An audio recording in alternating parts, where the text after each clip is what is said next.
kita sia-siakannya, kita tidak merawat, kita serampangan dan tidak menjaga kesehatan kita, maka kita telah menyia-nyiakan anugerah yang telah Tuhan berikan. Senang sekali Eduken mengadakan seminar ini supaya kita bisa belajar bahwa dalam tubuh kita ada sistem pernafasan yang perlu dijaga. Bagaimana jika ada batuk dan bagaimana kita harus notice atau menyadari bahwa kita memiliki gangguan pernafasan. Oh iya, memang Tuhan mengatakan bahwa nafas ini di tangan Tuhan. Tetapi dalam Ayub 33 ayat 4 mengatakan bahwa Roh Allah telah menjadikan aku dan nafas yang maha kuasa telah memberikan kepadaku kehidupan. Ayat ini menunjukkan bahwa nafas ini yang masih bisa kita rasakan itu asalnya dari Tuhan. Dialah yang memberikan kita nafas kehidupan. Dialah yang memberikan kita kesehatan. Jadi sudah menjadi tanggung jawab kita semua untuk terus care pada hidup kita, baik fisik dan rohani kita. Dalam rangka untuk bersyukur atas anugerah kehidupan, kita diundang untuk menghargai kehidupan dan menjaganya, agar tetap optimal fungsi-fungsinya. Mari kita belajar bersama, mari kita menyadari bersama, dan mari saling mengingatkan kepada sesama, supaya nantinya kita bisa terus bernafas, terus berkarya, dan memuliakan nama Tuhan melalui hidup kita. Amin. Terima kasih banyak nih renungan singkatnya nih. Kakak Kader Helen nih. Aku baru lihat Kakak Helen nih kemarin ya renungan di hari Minggu ya. Aku Iya Kak, betul Kak. ikutan online sih. Iya. Jadi iya, benar ya, baru kemarin ya. Oke. Tapi sebelum kita menuju inti acara nih kadang kita take it for granted ya. Artinya kita baru sadar kalau kita biasanya maaf knock-knock kalau kita udah sakit di rumah sakit baru sadar betapa pentingnya oksigen gitu ya. Ya, kadang kan kita nafas tuh kayak gratis gitu ya, bisa kapan aja nggak dipungut biaya gitu ya. Tapi gimana ngaturnya, gimana kita grateful-nya, bersyukur itu penting banget ya. Nah, maka ini sesi kita nih saat ini, sesi Educare ini juga salah satu grateful kita kepada Tuhan gitu ya. Makanya kita kasih nih sesinya pas banget. Dan apalagi mungkin sekarang cuaca juga agak kapan pagi cerah, siang hujan gitu ya. Jadi ini kayaknya memang pas banget nih temanya yang kita pilih nih tim panitia nih luar biasa. Makasih banyak. Thank you Kakak Helen. Oke. Nah, sebelum kita ke inti acara juga gitu ya, boleh saya izinkan perkenalan nih. Hari ini yang menjadi malam ini yang menjadi narasumber adalah Dr. Christoph T.A. Zega, spesialis paru dan saluran pernafasan dari Eka Hospital BSD gitu ya. Jadi Bintaro sonoan dikit gitu ya Pak ya. Kalau bahasanya tuh BSD Bumi Serpong Damai Bintaro sonoan dikit gitu ya. Nah, hari ini terima kasih sudah bersedia meluangkan waktu berbagi dengan kami di program Educare GKI Pondok Indah gitu ya Dr. Christoph, dan di sini tema yang kita ambil adalah batuk dan ragam gangguan saluran pernafasan. Nah, kepada Oma, Opa, Bapak, Ibu, Kakak, Adik semuanya, apabila nanti nih ingin bertanya silakan alangkah baiknya di chat dulu supaya pemaparan oleh Dr. Christoph dapat diselesaikan dengan tuntas gitu ya. Jadi nanti kalau ada tanya jawab, ya kita akan berikan sesinya tanya jawab ya. Gitu ya, Bapak Ibu Oma Opa ya. Setuju ya? Baik, tidak berlama-lama lagi, kita langsung saja kita berikan sesinya kepada Dr. Christoph. The screen is yours, Dr. Christoph, silakan.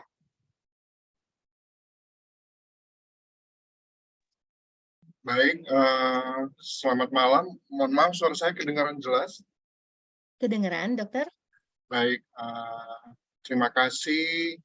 Selamat malam, salam sejahtera, salam sehat buat Opa Oma mungkin yang ikut, Bapak Ibu, kakak-kakak yang berkesempatan hadir pada malam ini. Pertama, saya tentu mengucapkan terima kasih bisa diundang untuk berpartisipasi dalam edukasi pada malam ini, khususnya mengenai kesehatan paru, lebih spesifik lagi batuk yang sering kita alami dan hal-hal yang nanti berhubungan dengan batuk tersebut. Saya langsung saja memulai presentasi saya mengenai batuk. Sebenarnya, ya, terima kasih. Di sini sudah ada PowerPoint mengenai batuk dan ragam gangguan saluran pernapasan. Pada kesempatan ini, saya juga mau sampaikan bahwa batuk ini salah satu gejala yang paling sering disampaikan, dikeluhkan oleh pasien-pasien yang selama ini misalnya berobat di poli maupun yang dalam perawatan di rumah sakit. Mulai dari gejala yang relatif ringan, berlangsung singkat, sampai kemudian yang gejalanya lebih sering dan waktu yang terjadi batuknya sendiri lebih lama. Sebenarnya batuk ini juga bisa merupakan suatu tidak selalu berkonotasi negatif, karena kadang dengan batuk juga itu salah satu mekanisme dari tubuh, nanti kita akan lihat, untuk membersihkan saluran napas kita. Seperti kita ketahui bersama Bapak Ibu, kakak-kakak sekalian, opa-oma, bahwa paru, saluran napas, struktur saluran napas merupakan organ yang langsung berhubungan dengan dunia luar. Berbeda misalnya dengan seperti organ ginjal atau misalnya jantung yang tertutup di dalam anggota tubuh kita. Paru ini langsung berhubungan dengan dunia luar. Jadi kemungkinan untuk terpapar atau terpajan dengan udara, polutan, polusi yang ada di sekitarnya itu sangat besar, sehingga kemungkinan kalau misalnya mekanisme pertahanan tubuh tidak optimal, itu juga bisa berpengaruh langsung ke paru dan sepanjang saluran napas sampai ke saluran napas atas sampai ke saluran napas bawah. Baik, boleh dilanjutkan PowerPoint-nya? Oh ya, boleh lanjut. Baik, tadi saya sampaikan ada nanti beberapa hal yang kita akan bahas berhubungan dengan batuk itu sendiri, hal-hal yang bisa memicu batuk yang sering kita temukan dalam kehidupan kita sehari-hari, dan tentu nanti hal-hal yang juga menjadi pengingat buat kita dari topik yang kita sampaikan pada kesempatan ini, sehingga juga bisa menjadi suatu yang bermanfaat dalam perjalanan kita selanjutnya. Ya, lanjut. Ya, tadi saya sampaikan batuk ini merupakan respon alami tubuh ketika sesuatu, terutama benda asing itu masuk ke dalam saluran napas. Tadi saya sampaikan di awal, karena memang keadaannya seperti itu, saluran napas kita langsung berhubungan dengan dunia luar, mau tidak mau, suka tidak suka, ada kesempatan kemudian kita terpajan dengan udara, dan di udara itu banyak sekali yang bisa bercampur di sana, bisa ada bakteri, virus, polutan, debu yang tetap ada potensi masuk ke saluran napas kita. Di awal, batuk itu sendiri merupakan refleks, jadi Tuhan menganugerahkan kepada kita salah satu bentuk pertahanan tubuh dengan refleks batuk untuk mengeluarkan benda asing yang masuk ke saluran napas kita.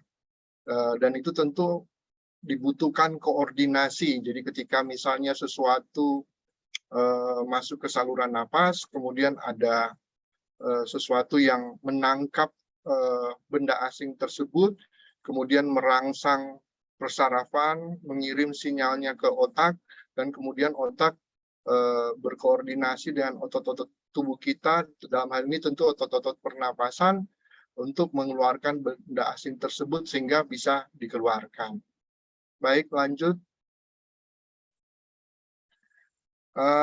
Pada keadaan tertentu kemudian sering juga kita dapatkan bahwa batuk itu kemudian sifatnya berkelanjutan, apalagi kemudian kalau misalnya di situ ada manifestasi misalnya alergen, pajanan terhadap alergen debu polutan yang berkelanjutan, atau kemudian kita dapatkan misalnya infeksi, baik saat ini mungkin kita kenal yang kita alami, kita jalani 3 tahun belakangan ini, terutama COVID itu salah satu virus yang kemudian bisa menyerang saluran napas, kemudian berkembang juga menyerang organ-organ lain di luar paru.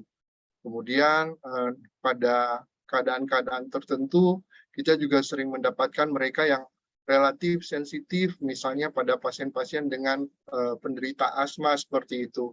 Atau mereka yang juga yang harus jadi perhatian kita, kadang batuk juga melibatkan bukan hanya struktur di sekitar saluran napas paru, tapi juga berhubungan misalnya dengan keadaan di telinga, hidung, tenggorokan. Itu juga kadang jadi perhatian kita karena masalah di sekitar hidung, telinga, hidung, tenggorokan, kalau misalnya tidak dituntaskan, kadang-kadang itu juga yang bisa memicu timbul batuk yang berkelanjutan. Dan tentu yang tidak jarang kami temukan dalam praktek sehari-hari biasanya adalah kejadian-kejadian malignancy, cancer, atau tumor yang berhubungan dengan paru. Dan kalau kita lihat insidensnya, ini sangat tinggi ya terjadi di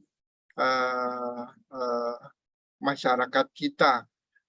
Pada kesempatan ini saja, pada hari ini saja, saya merawat ada 3 pasien saya yang berhubungan dengan keganasan paru ini.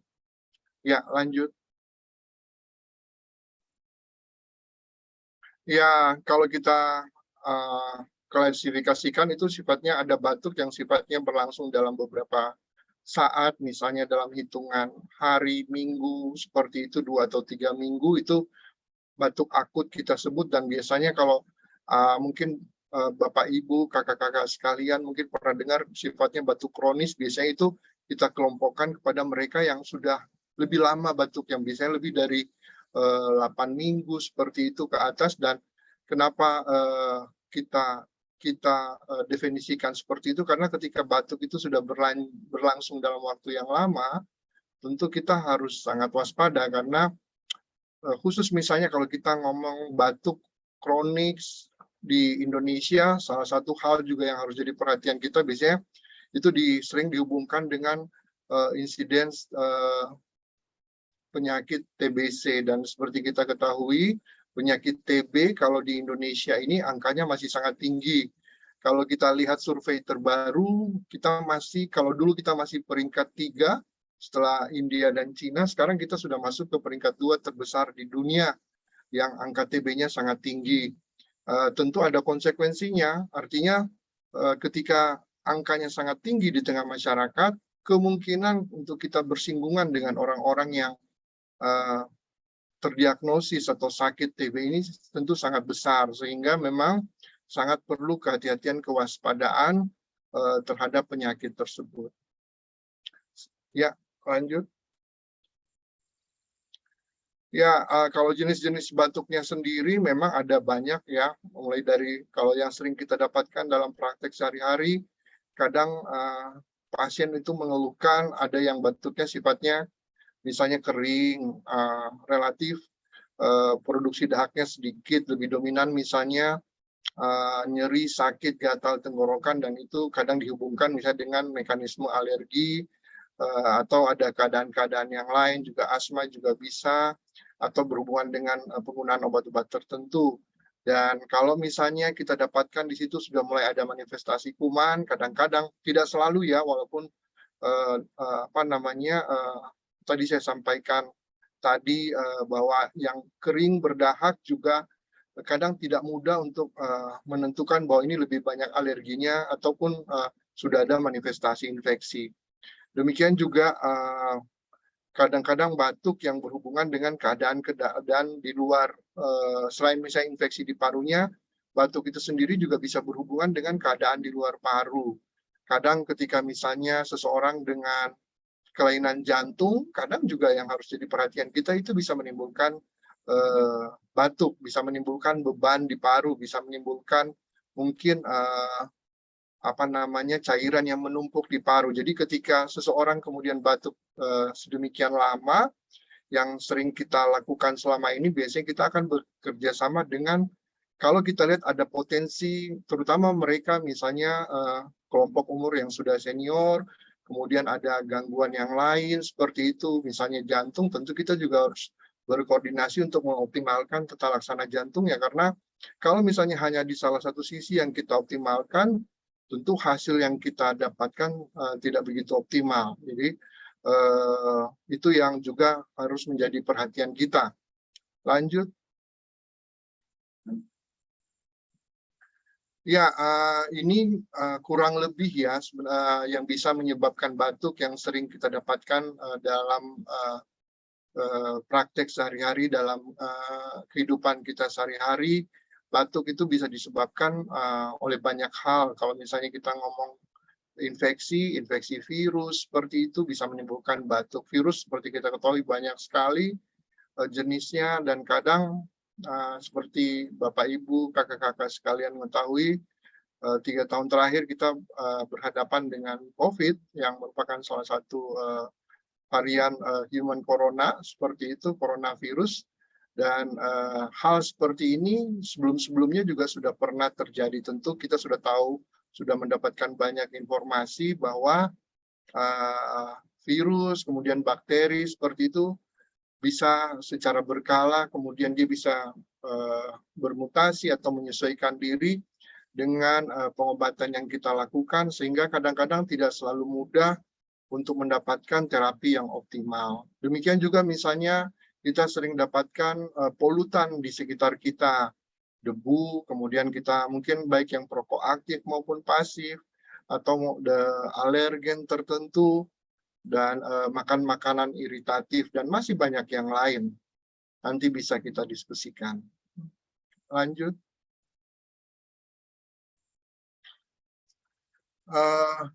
Untuk tipsnya sendiri, sebenarnya kalau hal-hal yang sederhana tapi misalnya sangat bermanfaat yang bisa kita lakukan untuk mencegah batuk ini sendiri, tentu maksud saya batuk di sini tentu yang batuk yang berhubungan dengan potensi penyakit ya. Hindari lingkungan yang berpotensi menimbulkan polusi. Ya, kita tahu bersama dengan berada di lingkungan yang potensi polusi, angka polusi tinggi di daerah industrial seperti itu, banyak misalnya kendaraan bermotor seperti itu, tetap beresiko ya untuk menimbulkan keluhan batuk ketika kemudian polutan itu masuk, terhirup, dan dapat menimbulkan reaksi merangsang reseptor di sepanjang saluran napas, dan itu bisa menimbulkan batuk. Dan yang tentu upaya yang saat ini terus menjadi tantangan adalah kebiasaan untuk menghindari kebiasaan merokok, yang bisa berpengaruh bukan hanya untuk ketika buat yang merokok sendiri, tapi juga orang-orang di sekitarnya, dan juga bisa menimbulkan masalah seperti itu. Tentu kita juga mau asupan makanan, kebutuhan cairan untuk meningkatkan daya tahan tubuh secara keseluruhan juga baik. Kemudian ya harus dalam praktek sehari-hari, kadang juga kami mengingatkan misalnya lingkungan yang baik dan bersih, akses matahari, sirkulasi udara yang terbuka, tidak tertutup rapat, tidak lembab, sehingga potensi kemudian kuman-kuman yang sifatnya airborne disease yang berada di udara itu bisa mati atau bisa kemudian tidak bertahan lama di udara. Karena seperti kita ketahui bersama, ketika ruangannya sifatnya tertutup seperti itu, kemudian tidak ada sirkulasi pergantian udara, risiko untuk berhubungan dengan penyakit-penyakit di saluran napas itu karena terhirup oleh udara yang kemudian mengandung kuman seperti itu cukup besar. Tapi sebaliknya, kalau misalnya kita usahakan bahwa sirkulasinya berjalan dengan optimal, akses matahari yang baik, tentu bisa potensi kemudian untuk terhirup penyakit kuman-kuman yang ada di udara itu bisa semakin kecil karena keberadaan kumannya sendiri bisa diminimalkan atau dihilangkan. Dan pada kelompok-kelompok tertentu yang kadang dalam praktek sehari-hari kami juga mendapatkan, ya bukan di teori juga disampaikan bahwa mereka yang biasanya kelompok yang beresiko tinggi, opa-oma seperti itu, misalnya dengan kelompok umur tertentu, kemudian ada penyakit-penyakit penyerta yang lain, kita juga harus sangat waspada karena biasanya relatif daya tahan tubuhnya tidak begitu optimal, sehingga upaya vaksinasi, baik misalnya kita bisa optimalkan pemberian vaksin flu yang kita lakukan secara berkala setiap tahun, maupun pemberian vaksin pneumonia, pneumokokal seperti itu bisa dilakukan untuk meminimalkan potensi infeksi yang bisa berlangsung lebih berat. Dan selain itu olahraga, gaya hidup sehat yang teratur sudah terbukti bisa juga mengoptimalkan kebugaran tubuh yang kemudian akan meminimalkan kemungkinan terjadinya infeksi. Lanjut. Ya, tentu harus diingat bahwa ketika batuk ini kadang tidak berdiri sendiri, dalam satu kesempatan kemudian bisa ada keluhan lain yang menyertai ketika kemudian batuk, apalagi di situ ada manifestasi infeksi, ada peradangan di sepanjang baik saluran napas atas maupun saluran napas bawah, itu kemudian bisa mengganggu fungsi paru kita, saluran napas atas dan saluran napas bawah sampai ke parenkim paru kita, ke struktur paru kita. Dan infeksi di paru sendiri berpotensi untuk juga tidak hanya di paru, dia bisa menyebar ke organ yang lain. Dia bisa menyebar ke organ terdekat, misalnya ke jantung, bisa menyebar ke ginjal, dan kalau hal ini terjadi berlangsung terus, tidak tertutup kemungkinan juga keadaannya bisa lebih berat. Kadang-kadang ketika misalnya itu tidak tertangani optimal, pasien datang ke kita kemudian sudah dalam keadaan infeksi yang berat dan sudah butuh untuk tata laksana dengan pengawasan khusus di ruangan-ruangan seperti HCU atau ICU. Hari ini saja saya dapat dikonsul 2-3 pasien yang relatif sudah berumur seperti itu.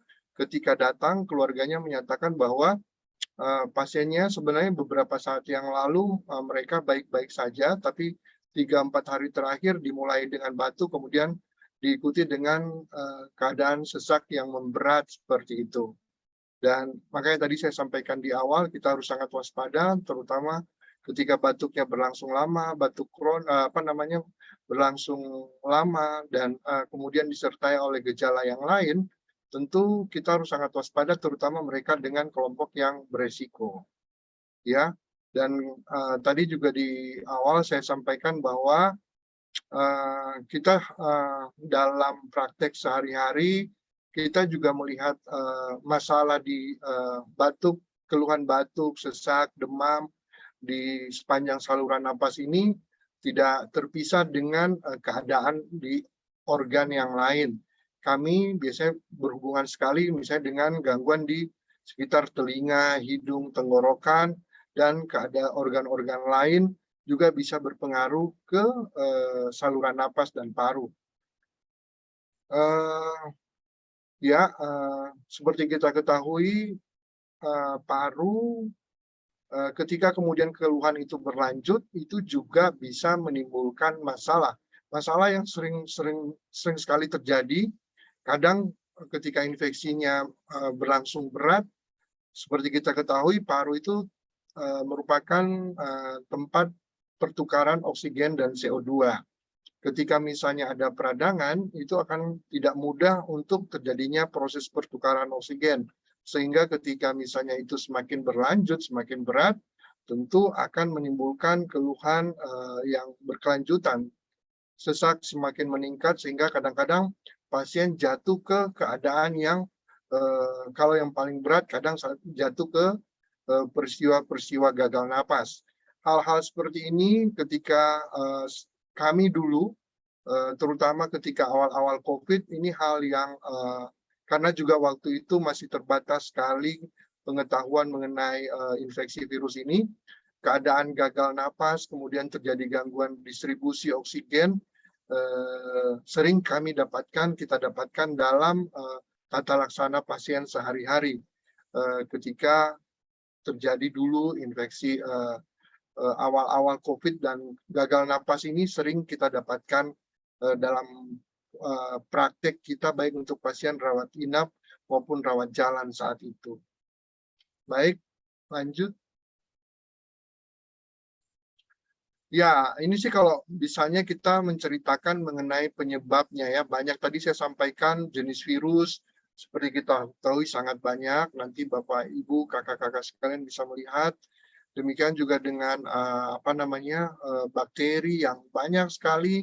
Kadang kita sering dapatkan bakteri yang didapatkan di komunitas kita, di lingkungan di luar rumah sakit, tapi kadang juga kita dapatkan bakteri-bakteri yang misalnya itu sering sekali kita dapatkan pada mereka yang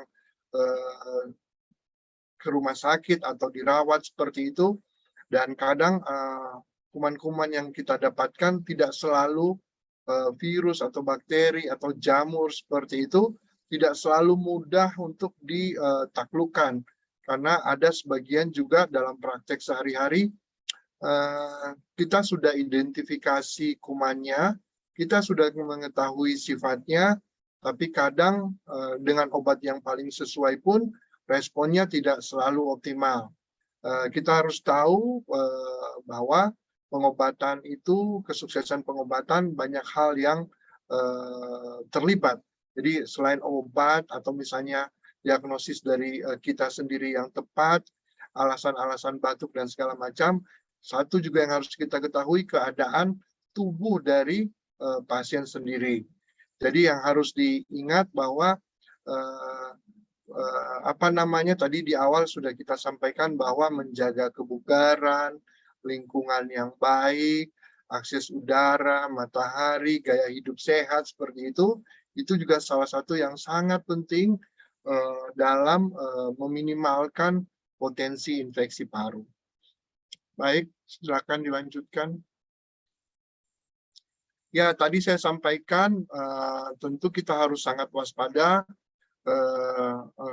ketika misalnya ada seseorang yang batuk dalam waktu yang lama disertai keluhan-keluhan tertentu, apalagi misalnya sudah pernah diobatin kemudian diobati dan masih berlanjut terus, tentu itu juga harus menjadi kewaspadaan kita. Dan tadi saya sampaikan bahwa ini lebih ke kalau kita ngomong batuk karena infeksi virus atau bakteri seperti itu biasanya lewat udara bebas. Jadi ketika seseorang yang sakit, kita biasanya minta tolong agar yang sakit itu juga untuk meminimalkan penularan, untuk melakukan etiket batuk. Jadi ketika dia batuk atau bersin seperti itu, kita juga minta untuk menutup mulut dengan tangan untuk meminimalkan, kemudian kalau dia penyebabnya karena kuman itu menyebar ke lingkungan sekitarnya dan bisa menginfeksi orang-orang terdekat yang berada di samping pasien itu. Kita tahu bahwa upaya-upaya seperti etiket batuk, kemudian mencuci tangan dengan sabun dan air mengalir, dan kemudian atau membersihkan tangan dengan cairan antiseptik, itu hal-hal yang bisa kita optimalkan untuk meminimalkan penularan, misalnya batuk yang disebabkan oleh infeksi virus atau bakteri atau kuman yang lain. Ya.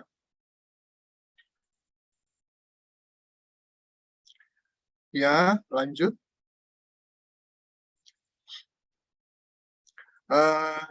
Ini sebenarnya topik kita cukup luas ya. Saya coba untuk memilah sedikit-sedikit, tapi mungkin ya nanti silakan saja kalau mungkin ada pertanyaan. Salah satu yang sering kita dapatkan dalam praktek sehari-hari sebenarnya batuk yang disebabkan mungkin pasien itu terdiagnosis asma. Nah, pada keadaan seperti ini biasanya kita sering dapatkan bahwa pasien itu relatif rentan dengan kalau dia asma bisa karena debu, polutan, alergen, atau kadang-kadang makanan tertentu, kadang juga dipicu oleh infeksi virus seperti itu, atau manifestasi infeksi kuman. Dan kalau itu terjadi pada pasien-pasien seperti ini, biasanya batuknya sering disertai oleh obstruksi, jadi penyumbatan saluran napas. Penyumbatan saluran napas itu disebabkan biasanya karena sekresi, jadi mukus, lendir banyak berada di sepanjang saluran napas, kemudian ada penyempitan saluran napas, dan kadang-kadang mungkin pasien juga bisa merasa selain batuk, kadang-kadang didapatkan bunyi wheezing atau mengi yang bisa terdengar pun tanpa dengan pemakaian stetoskop seperti itu kedengaran pada serangan yang berat. Jadi tadi saya sampaikan kalau kemudian batuk berkembang sedemikian rupa, salah satu juga yang harus kita perhatikan bahwa pada pasien-pasien asma kadang ketika dia batuk, kemudian keluhan-keluhan yang terjadi bisa sudah tidak sederhana lagi, bisa banyak hal yang bisa terjadi, salah satunya bunyi kedengaran wheezing atau mengi yang sering kita dapatkan. Lanjut. Ya, ini juga bronkitis ya, peradangan di saluran napas besar, bisa disebabkan oleh polutan, alergen, bisa juga disebabkan oleh virus atau bakteri. Dan kalau misalnya kita lihat pada kasus-kasus seperti ini juga, biasanya pasien kadang mengeluhkan batuknya produktif, berlangsung dalam waktu yang lama, disertai lendir dahak yang banyak berulang seperti itu. Bronkitis bisa disebabkan oleh pajanan polutan alergen. Kita juga sering dapatkan salah satu tipe bronkitis ini pada mereka yang perokok aktif terutama dan pasif. Ya, lanjut. Ya, kalau kita ngomong mengenai batuk karena infeksi misalnya, mungkin kalau Bapak Ibu, kakak-kakak sekalian, mungkin pernah misalnya melihat ada orang-orang yang sakit paru, kemudian kita terpasang selang karena untuk mengevakuasi cairan di di rongga parunya. Itu juga merupakan manifestasi infeksi yang bisa terjadi. Kalau misalnya berlanjut seperti itu, kadang-kadang kita dapatkan parunya dipenuhi oleh cairan, dan itu kadang-kadang jadi masalah kalau jumlahnya semakin banyak. Cairan di paru sendiri bisa karena proses infeksi yang terjadi, tapi juga bisa dipengaruhi oleh hal lain di luar paru. Kadang selain infeksi, kita juga sering dapatkan pada pasien-pasien malignansi atau keganasan. Lanjut. Tadi saya sampaikan, ini juga diagnosis yang paling sering kita dapatkan. Tadi saya sampaikan di awal, TBC masih sangat tinggi kejadiannya di tengah-tengah masyarakat kita, dan keluhan yang timbul bisa banyak sekali. Jadi kalau misalnya ada yang mengalami batuk kronis seperti itu, apalagi batuknya sudah lebih dari 2 atau 3 minggu, kemudian sudah diberikan obat-obat sebelumnya tapi masih terus berlanjut, tentu kita harus waspada juga apakah ini batuknya disebabkan oleh kuman TB atau tuberkulosis atau bukan. Tuberkulosis sendiri harus diingat bahwa ini tidak hanya terjadi di paru, kuman ini bisa menyebar kemana-mana, bisa ke kelenjar getah bening, bisa ke saluran cerna, bisa ke tulang, dan itu harus sangat diwaspadai. Baik, lanjut. Tadi saya sampaikan bahwa kasus kalau kita ngomong batuk kronis, sering kita juga dapatkan dalam pemeriksaan lanjutan, biasanya kita juga mendiagnosis ternyata bahwa di parunya ada kanker, misalnya ada tumor paru seperti itu. Dan sampai saat ini pun kita tidak selalu mudah, apalagi kalau misalnya stadiumnya masih sangat awal untuk menegakkan diagnosis kanker paru. Biasanya sering kita dapatkan sehari-hari, diagnosisnya tegak ketika misalnya sudah di posisi stadiumnya sudah lebih lanjut seperti itu. Makanya pada kelompok yang high risk, berisiko, apalagi kalau misalnya dia ada batuk kronis, masih merokok dalam jangka waktu yang lama, kita juga meminta mereka untuk rutin selain berhenti merokok untuk check up ya, untuk memastikan bahwa tidak ada sesuatu yang mencurigakan yang memicu dia batuk berulang dalam waktu yang lama. Lanjut. Oh ya, tadi saya sudah sampaikan di awal bahwa ini juga tantangan kita bersama. Merokok sampai saat ini menjadi hal yang terus harus kita waspadai. Dengan rokok ini banyak hal yang bisa tentu lebih banyak merugikan ya, yang bisa terjadi karena dari rokoknya sendiri banyak sekali bahan-bahan kimia yang bisa masuk ke saluran napas, ke paru, dan menimbulkan masalah di paru.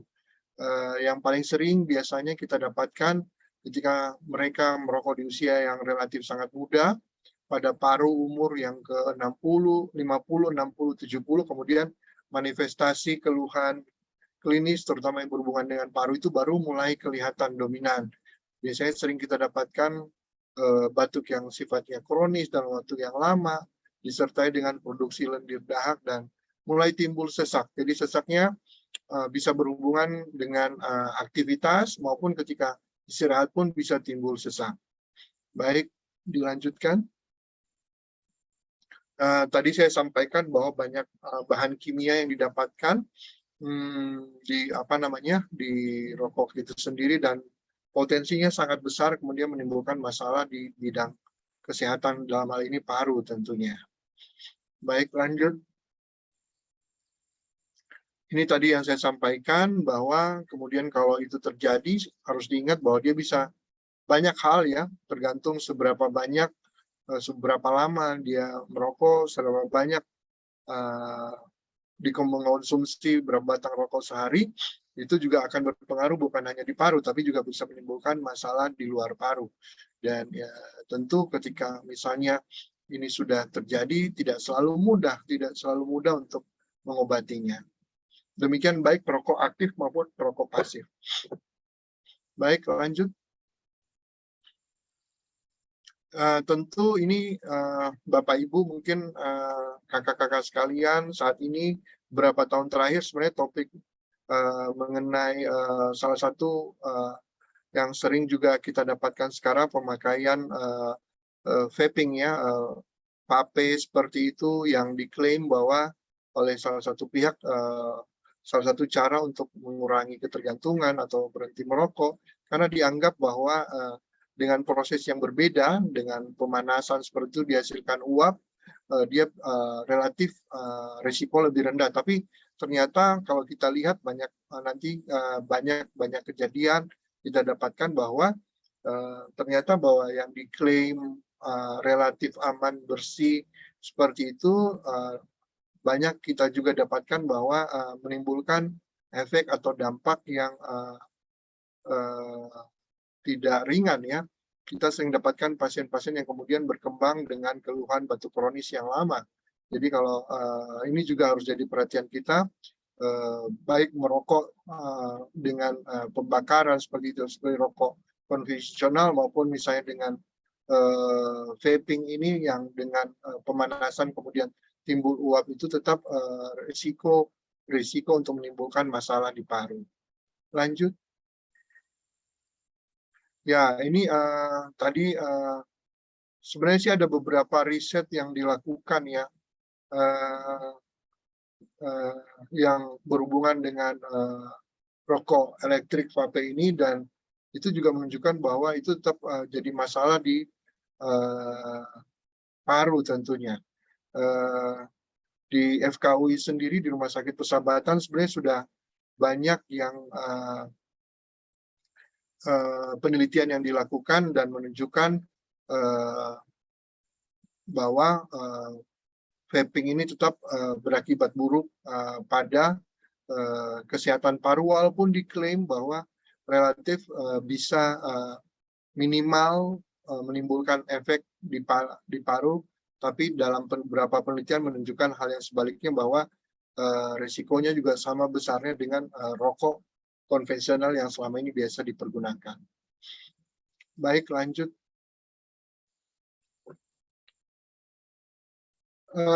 Mungkin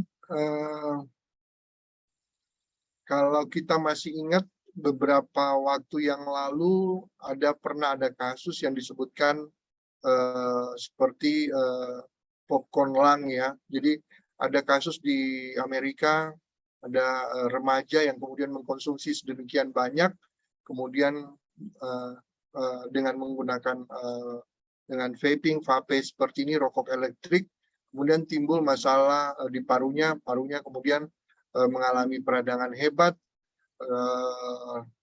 sehingga menimbulkan kelainan yang disebut dengan popcorn lung. Jadi sehingga timbul keluhan-keluhan klinis seperti batuk, sesak, napasnya pendek, yang sebenarnya bila dilihat dengan kelompok usianya sebenarnya keluhan ini sering justru kita dapatkan pada mereka yang merokok dalam kelompok usia yang lebih lanjut dan lebih lama.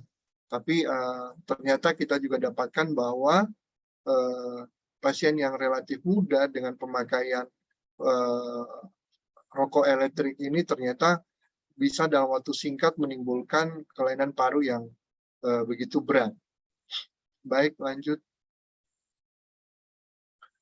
Tadi saya sampaikan kadang dalam praktek sehari-hari ketika apalagi kalau misalnya itu disertai dengan manifestasi infeksi, keluhan kemudian bisa berkembang sedemikian rupa, bukan hanya batuk, kemudian bisa menimbulkan hal tertentu, manifestasi infeksi, baik infeksi yang dominan menimbulkan keluhan respirasi seperti batuk, sesak, produksi lendir darah, maupun ketika sudah berhubungan dengan manifestasi infeksi sistemik seperti itu ya, demam seperti itu, kemudian kelemahan tubuh yang berkelanjutan, nyeri, sakit kepala, dan masih banyak yang lain. Dan ini bisa dialami oleh hampir semua kelompok umur.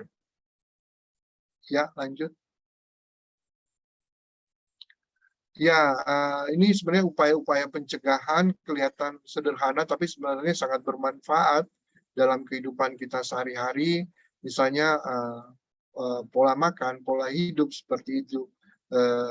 Gizi yang seimbang, olahraga, berhenti merokok, atau hal-hal yang berpotensi mengganggu kesehatan paru, khususnya stresor, ya ini juga sering kita dapatkan dalam praktek sehari-hari. Kadang mereka yang dengan beban pekerjaan atau masalah-masalah tertentu dalam kehidupan sehari-hari, kadang juga datang ke kita mengeluhkan keluhan-keluhan tertentu, terutama biasanya sih sesak, dan itu juga harus kita ketahui ketika itu berkelanjutan itu bisa mempengaruhi daya tubuh secara keseluruhan.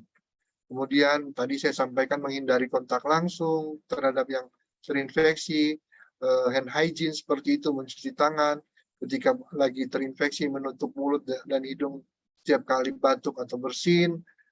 Kemudian kalau diperlukan kadang kita melakukan vaksinasi flu maupun pneumonia, terutama mereka pada kelompok usia tertentu yang beresiko. Baik, itu saya lanjut. Ya, tadi kalau kita berbicara mengenai komplikasi tentu sangat banyak ya. Kalau misalnya batuknya berkelanjutan kemudian disebabkan oleh infeksi, itu tidak hanya berlangsung di paru, tapi kemudian infeksi itu bisa menyebar ke organ lain. Bisa mulai dari saluran napas atas misalnya, gangguan di sekitar telinga, hidung, tenggorokan bisa saling berhubungan dengan masalah di paru.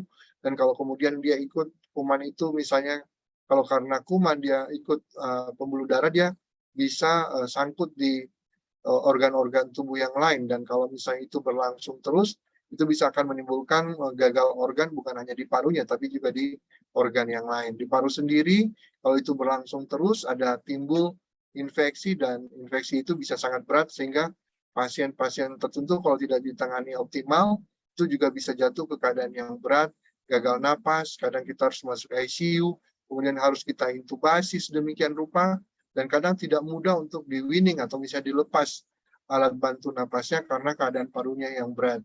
Pada keadaan-keadaan tertentu kita harus lakukan upaya tracheostomi, kadang pasien juga pulang harus dengan support ventilasi, mobile ventilator karena infeksi yang luas di parunya. Nah, kapan kalau ke dokter yang harus kita perhatikan adalah kalau misalnya keluhan itu terutama berlangsung dalam waktu yang lama, setelah 2 atau 3 minggu.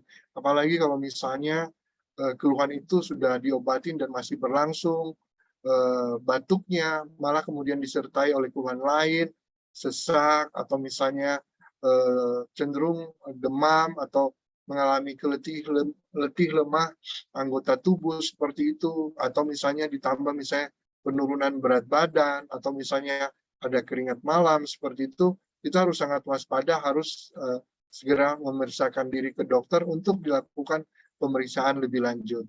Kadang-kadang dalam praktek sehari-hari, kalau misalnya disebabkan oleh infeksi, terutama TB, tidak jarang kita juga dapatkan pasien-pasien tertentu yang mengeluhkan batuk darah.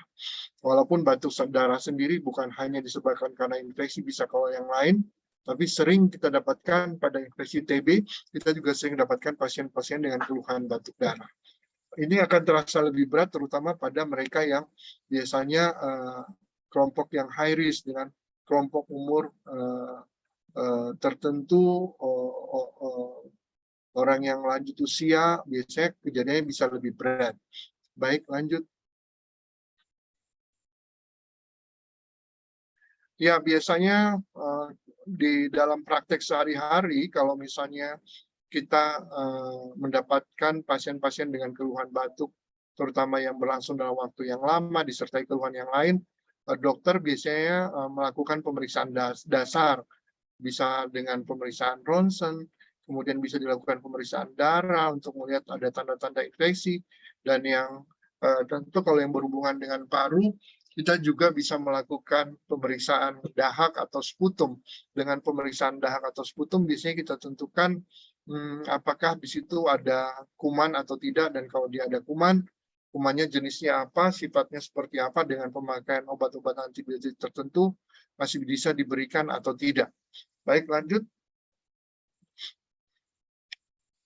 Ya, yang perlu saya tekankan di sini bahwa pada kita yang Tuhan anugerahkan kesehatan seperti itu, kita wajib untuk menjaganya terus dengan tentu dengan menerapkan pola hidup sehat, dan kalau misalnya berisiko berada di lingkungan polutan, kalau masih bisa kita minimalkan debu, alergen, polutan, tentu kita harus minimalkan itu semua. Dan pada mereka misalnya yang sedang mengidap batuk seperti itu, etiket batuk untuk menjaga terutama lingkungan sekitarnya ketika bersin atau batuk, kita anjurkan untuk menutup mulut untuk mencegah bakteri atau virus menyebar ke lingkungan sekitarnya.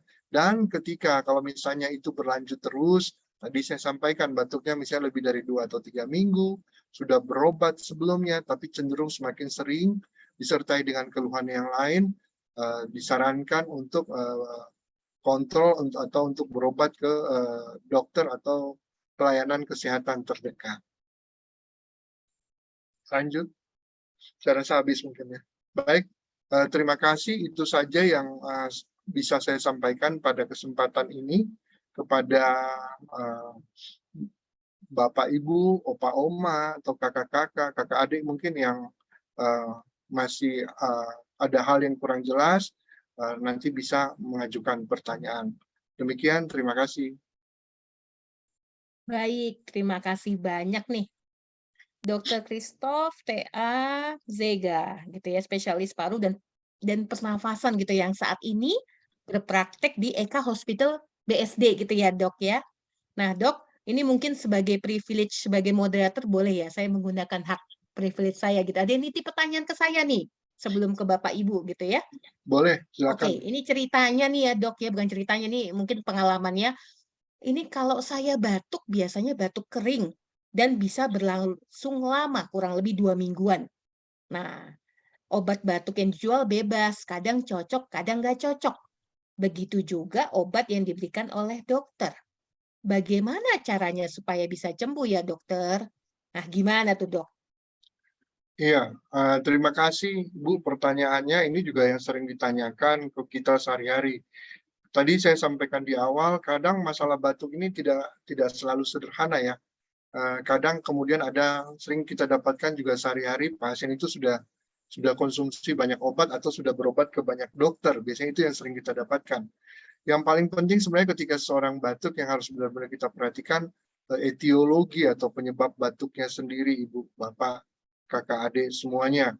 Jadi tadi saya sampaikan di awal kalau misalnya batuknya dominan alergen, polutan seperti itu, tentu upaya untuk meminimalkan alergen, polutan atau lingkungan yang berpotensi menimbulkan keluhan batuk itu patut untuk dilakukan. Dan kalau kita berbicara mengenai medikasi untuk obat-obatannya sendiri, pasien-pasien dengan batuk itu biasanya sih lebih dominan obat-obat yang diberikan itu sifatnya simptomatik dan lebih diarahkan ke obat-obat anti alergi seperti itu. Jarang pasien-pasien seperti ini biasanya kita berikan kelompok obat antibiotik kalau misalnya lebih ke alergi atau polutan. Cuma seperti saya katakan tadi, tidak mudah memang menanyakan bahwa pasien-pasien dalam kelompok seperti ini biasanya ada kecenderungan relatif sensitif ya. Kalau kita tarik ke belakang, kadang-kadang manifestasi kalau kita ngomong mereka dengan kelompok batuk kering seperti itu kadang dipicu oleh lingkungan tertentu, biasanya sering kita dapatkan pasien-pasien alergi dan manifestasi alerginya itu bisa tidak hanya di paru, kadang kita juga sering dapatkan misalnya rinitis, pilek seperti itu. Kadang juga pada kelompok yang alergi, rentan alergi, kita sering mendapatkan manifestasi alergi di kulit. Nah, dalam keadaan seperti itu, kalau misalnya pasien selain obat-obatan, kalau misalnya pasiennya berkenan, kadang bisa mempersiapkan waktu untuk pemeriksaan-pemeriksaan tertentu, faktor-faktor alergi yang dominan yang bisa kita identifikasi dengan pemeriksaan laboratorium darah. Itu yang mungkin yang bisa saya sampaikan. Terima kasih Pak Dr. Christoph nih. Semoga Bapak Ibu yang menitipkan pertanyaannya sudah terjawab ya, gitu ya. Oke, nah ini ada lagi nih, satu lagi. Kalau saya pakai ini titipan juga nih ya, Dok ya, nggak apa-apa ya, Dok ya. Kalau saya pakai obat asma, Symbicort, apakah bisa pakai pas batuk-batuk saja selama 2-3 minggu? Sebahaya apa obat itu tadi ya, obat ngomongnya Symbicort ya Pak ya, kalau sering digunakan. Oh, Symbicort gitu ya.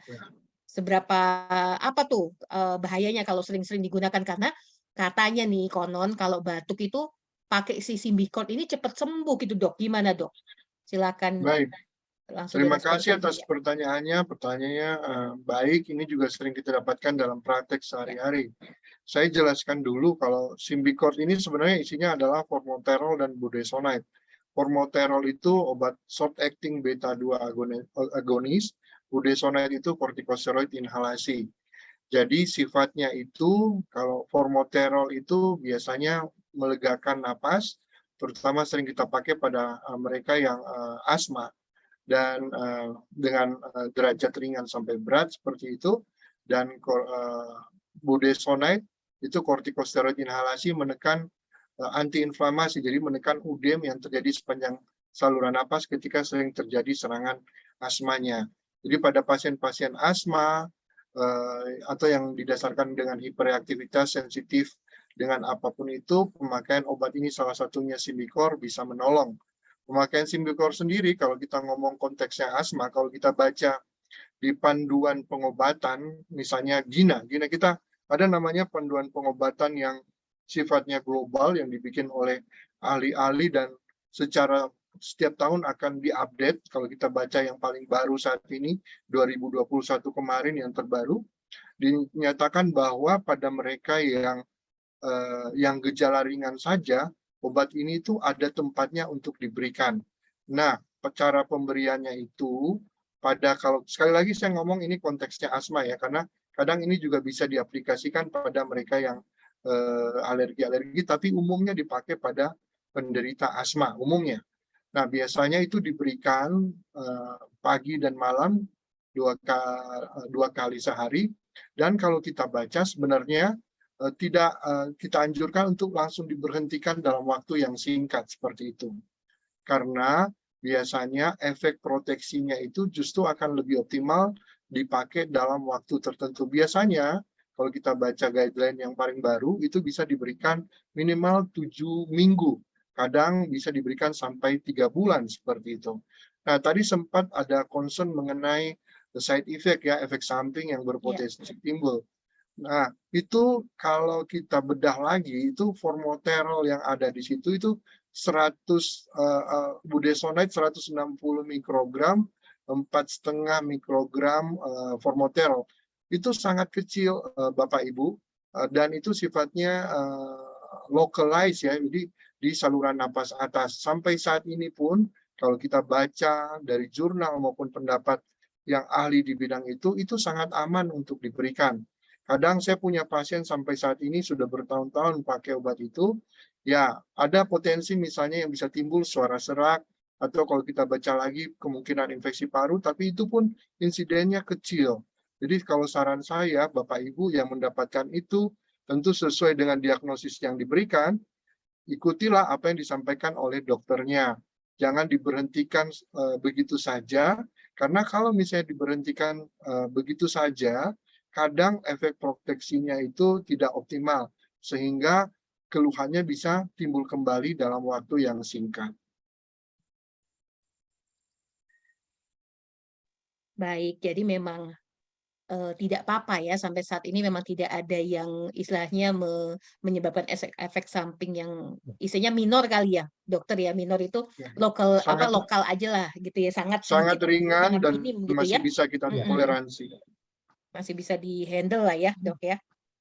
Iya. Saya juga kalau malam Bu minum Symbicort juga, saya kan asmatis. Itu Symbicort saya 1 dosis saja, nggak pernah anfal asma saya. Bagus tuh Symbicort, bagus sekali.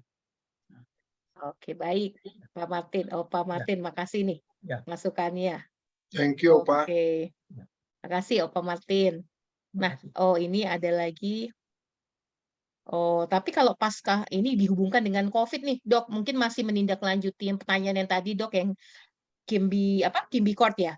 Nah, pasca COVID itu bisa menyebabkan asma semakin parah ya? Apakah ada mungkin side effect seperti itu, Dok? Ya, terima kasih pertanyaannya. Ini juga pertanyaan yang setelah COVID ini sering kami dapatkan dalam praktek sehari-hari. Biasanya yang begini, dia sudah sembuh COVID-nya, kadang yang disampaikan kami, Dok, ketika COVID-nya saya nggak apa-apa, tapi setelah COVID-nya sembuh, semua keluhan bermunculan, itu sering disampaikan. Dan biasanya yang begini, kita juga harus kalau misalnya itu berlangsung terus, biasanya dokter akan melengkapi pemeriksaan, selain pemeriksaan fisik, juga dengan pemeriksaan ronsen.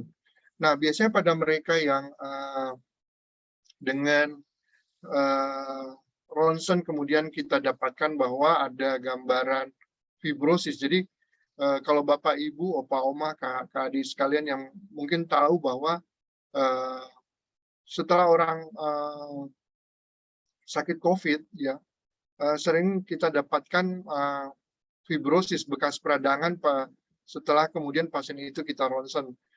Fibrosis itu bisa jumlahnya sedikit, tidak luas, tapi sebaliknya pada pasien-pasien tertentu ketika infeksinya berat, itu sedemikian luas. Itu sering kita dapatkan seperti itu.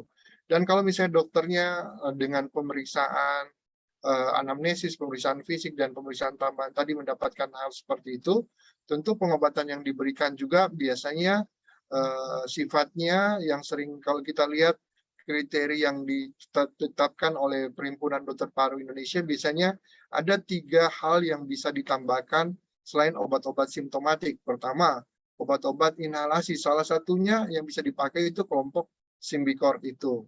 Kemudian kedua yang bisa dipakai lagi biasanya obat-obat seperti kelompok macrolide, erythromycin atau clarithromycin. Itu sifatnya untuk menekan peradangannya. Atau yang bisa diberikan lagi adalah kelompok-kelompok leukotriene modifier seperti saya sebutkan saja nama dagangnya yang kadang bisa alternatif diberikan seperti kelompok singuler. Tapi sekali lagi, sebelum memberikan obat-obat itu, biasanya dokter akan melihat keadaan umum pasiennya, terutama kalau misalnya batuknya bersifat lama, pemeriksaan ronsen itu wajib kita lakukan. Seperti itu sih. Dokter, terima kasih dokter penjelasannya nih ya. Semoga tidak menyebabkan side effect. Nah, ini ada Bu Alis. Bu Alis mau langsung bertanya kepada dokter langsung? Atau mau saya bacakan? Bu Alis? Silakan.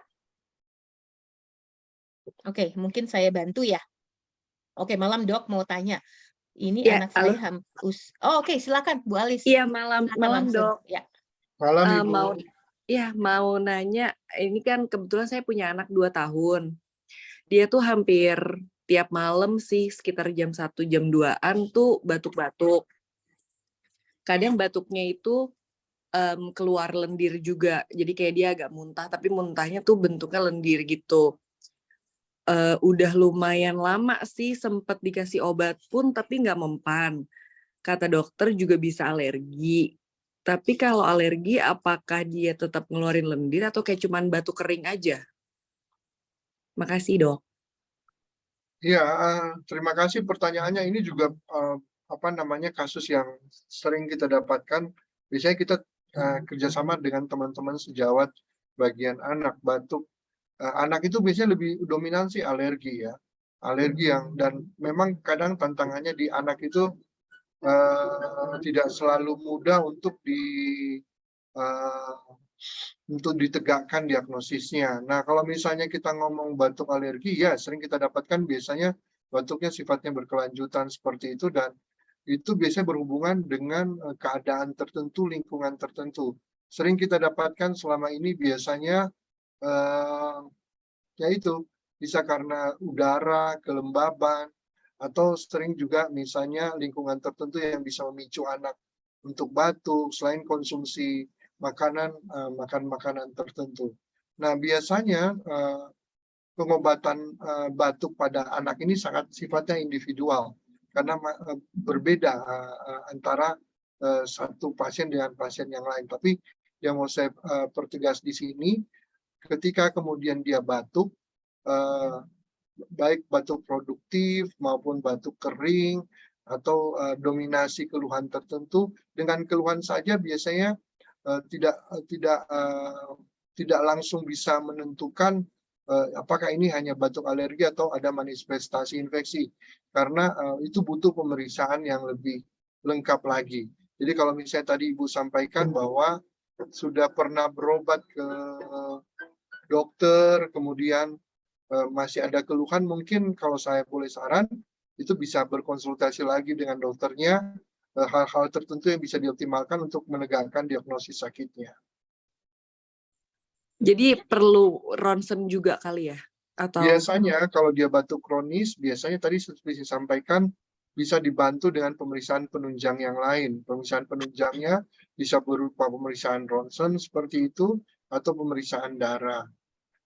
Pada anak agak susah, biasanya kita kumpulkan dahak atau lendirnya.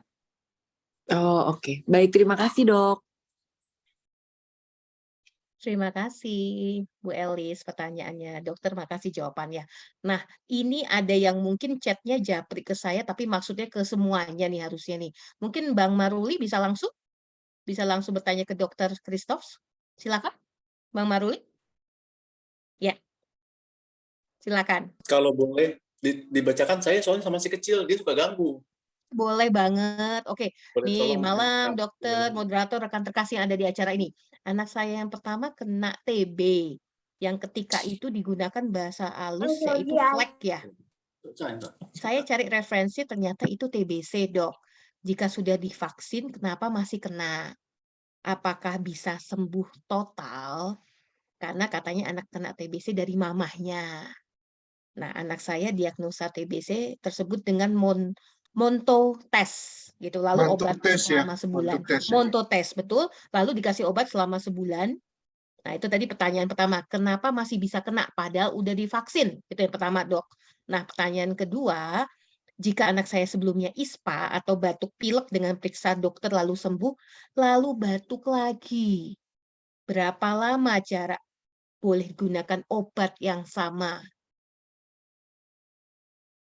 Gitu nih. Ini itu dulu kali ya 2 ya. Ini ada satu lagi nih pertanyaannya, Dok. Mungkin 2 itu dulu, Dok.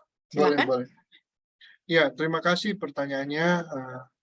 Ini juga yang sering ditanyakan, pemberian BCG, Basil Calmette-Guerin yang kita berikan untuk proteksi TB, ternyata dalam praktek sehari-hari, bukan hanya anak ya, dewasa juga kadang mempertanyakan hal itu, kenapa kemudian masih ada infeksi TB. Ya, itu memang tetap ada, seperti saya katakan, tidak ada proteksi yang 100%, masih mungkin, apalagi kalau berada di lingkungan anak itu kan biasanya mendapatkan dari orang dewasa yang sakit.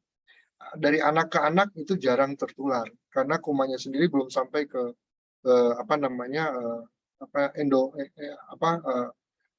saluran napas besarnya, jadi tidak menularkan. Makanya ketika kalau misalnya ada anak yang mengalami infeksi TB seperti itu biasanya yang kita lakukan, kita akan memeriksa orang-orang terdekatnya, papa, mama, driver, neninya atau orang-orang bantu yang ada di sekitar rumah, karena mereka bisa dapatkan dari lingkungan terdekatnya. Kalau misalnya saran saya, kalau tetap kalau misalnya ada yang terinfeksi TB seperti itu selain pengobatan yang rutin, kontrol yang baik dengan dokter yang memberikan obat, evaluasi juga dari orang-orang sekitarnya itu patut untuk dilakukan. Biasanya sering kami lakukan adalah paling tidak kami cek ronsennya, dan kalau misalnya ada hal yang mencurigakan dari ronsen, misalnya kita dapatkan ada infiltrat, kecurigaan peradangan atau infeksi di parunya, kita lanjutkan dengan pemeriksaan tambahan yang lain. Bisa berupa pemeriksaan dahak atau pemeriksaan penunjang yang lain, seperti itu. Jadi kalau misalnya ditanya kenapa sudah di BCG atau itu diberikan vaksinasi BCG masih TB, tetap ada risiko ke sana. Itu sangat kompleks karena tidak ada yang proteksinya 100%. Baik. Nah, kemudian ada yang tadi menyatakan setelah ISPA kemudian diberikan obat, tidak berapa lama kemudian itu juga batuk lagi. Berapa lama tenggang waktu yang aman untuk memberikan pengobatan simptomatik seperti itu. Itu juga tidak ada suatu pernyataan yang kuat yang mengatakan dalam kurun waktu tertentu tidak diberikan. Biasanya tetap itu diberikan tentu sesuai dengan evaluasi. Kalau misalnya berobat ke dokter, ya ke dokternya, seperti itu. Kalau memang diperlukan, apalagi kalau misalnya keluhannya dominan, bisa saja diulang dalam waktu yang dekat. Sebenarnya yang paling penting adalah pemberian obat itu benar-benar diberikan atas terukur, setelah melakukan penegakan diagnosis yang kuat. Itu sih.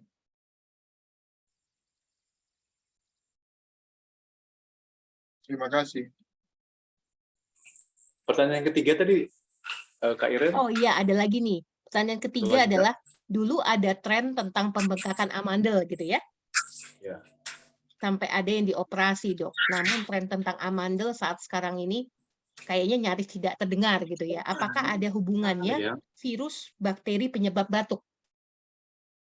Ya, terima kasih pertanyaannya. Ini juga sering ditanyakan. Makanya tadi di awal-awal saya sampaikan, batuk ini kadang tidak hanya melibatkan struktur saluran napas seperti itu, paru sendiri, tapi juga melibatkan organ yang lain. Sering kita dapatkan misalnya infeksi di saluran napas atas, atau misalnya ada tonsilitis atau pembengkakan amandel seperti itu. Nah, kalau misalnya dia sering batuk berulang, kadang-kadang yang sering kita dapatkan itu peradangan berulang di saluran napas atasnya. Pada kasus-kasus seperti ini, bisa kita kerjasama dengan rekan teman sejawat THT untuk mengevaluasi peradangan yang berulang timbul karena misalnya amandel atau tonsilnya yang besar seperti itu. Nah, kadang bisa dipertimbangkan kalau misalnya sudah berulang sedemikian besar, sudah diobati, dan kemudian keluhannya sering sekali timbul, ya langkah selain pengobatan, upaya-upaya operasi, ya berdasarkan penilaian dari teman sejawat THT bisa saja dilakukan.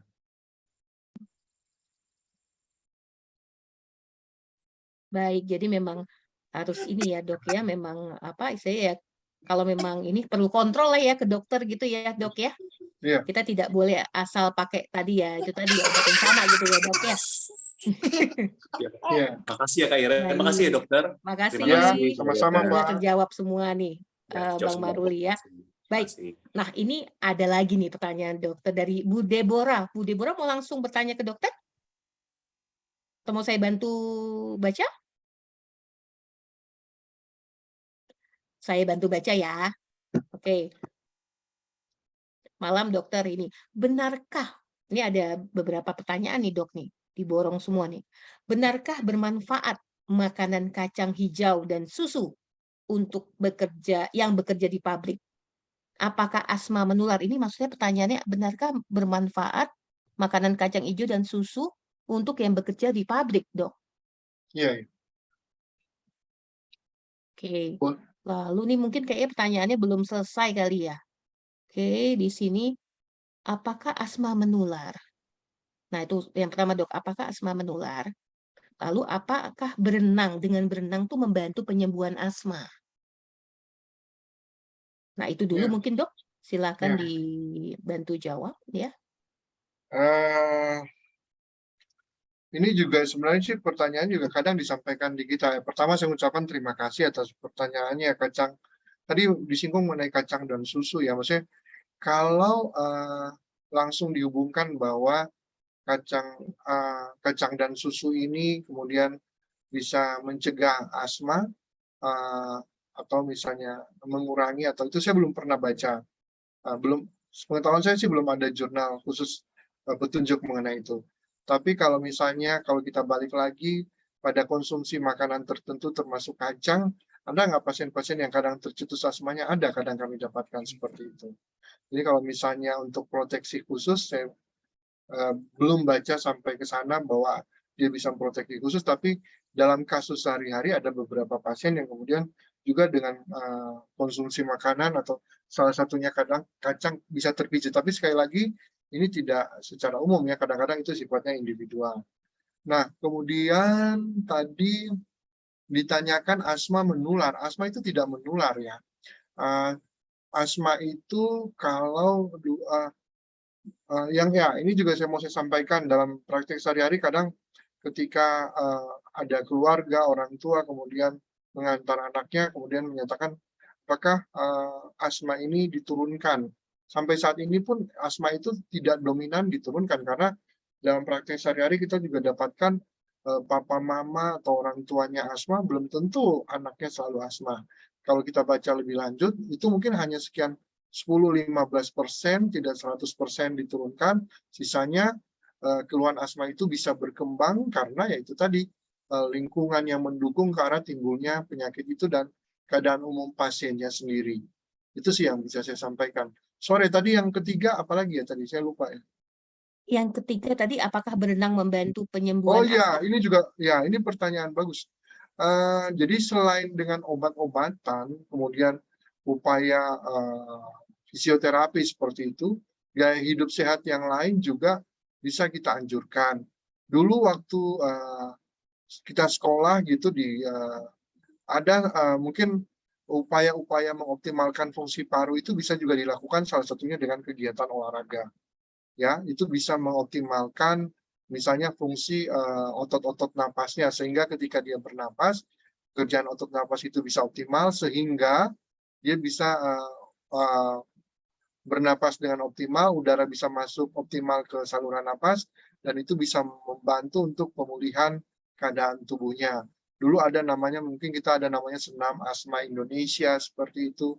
Dan salah satu juga yang kadang kita anjurkan untuk pola hidup pada pasien-pasien asma selain dengan obat-obatan yang kita berikan adalah misalnya olahraga. Olahraga salah satunya bisa berenang.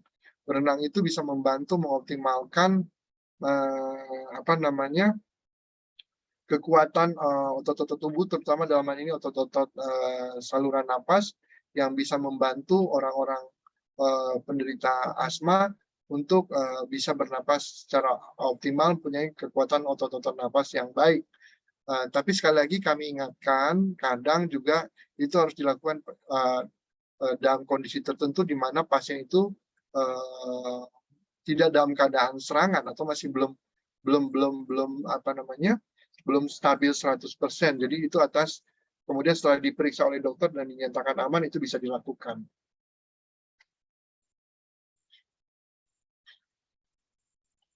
Baik, Dok. Nah, ini ada pertanyaan yang terakhir, yang keempat nih, Dok nih. Dari yang tadi nih, Bu Deborah nih. Jenis batuk apa bila saat batuk terasa gatal di tenggorokan seperti dikilip-kilip, Dok? Tadi ada batuk kering, batuk berdahak gitu ya, Dok ya? Nah, ini Iya. batuk apa nih, Dok? Ya itu sih pertanyaan sering disampaikan juga ya, maksudnya itu nggak bisa pengelompokan seperti itu berdasarkan keluhan. Jadi jenis batuk itu ada yang batuk sifatnya kering, kemudian ada batuk yang cenderung banyak lendir dahaknya, ada keluhan batuk kemudian disertai dengan keluhan gatal di saluran napas atas, di tenggorokan, ada yang disertai dengan nyeri. Nah, itu membantu kita untuk kemudian dokter untuk memastikan bahwa ini dominan misalnya sering kita dapatkan dari pemeriksaan fisik itu lebih ke saluran napas atas seperti itu. Dominan karena infeksi di saluran napas atas.